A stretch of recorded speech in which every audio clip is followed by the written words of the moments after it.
I am Father Dion, the Post-Catholic Chaplain of the Headquarters and Headquarters Support Group, Philippine Army. And this is Salita ng Diyos, ang ating gabay.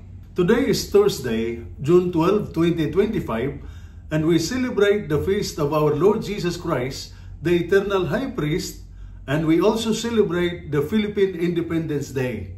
At the heart of today's Gospel, taken from the Gospel of John, is this powerful truth.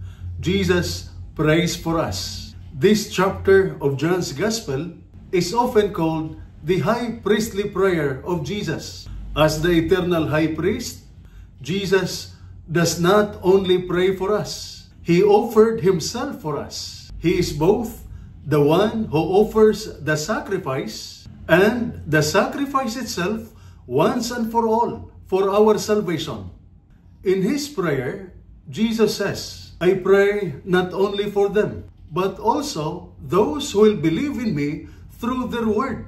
That includes you and me right here, right now. Whether you are a soldier at the front lines, an officer behind a desk, a healthcare worker, a teacher, a parent, or a civil servant, you are part of His prayer. In every sleepless night, in every decision made under pressure, in every act of quiet sacrifice, you are never alone. Today, as we mark our nation's independence, we are reminded not only of political freedom, but the inner freedom to live with dignity, to serve with love, and to do what is right. True freedom is not the absence of rules, but the strength to choose what is good even when it is hard. And as Jesus, our eternal high priest, intercedes for us, we are called to be priests in our own daily lives, offering kindness, spreading peace, standing for truth, and living as bridges of unity and hope. In a world full of conflict, fear, and discouragement, you are sent to carry the strength of Christ's prayer into every space you enter.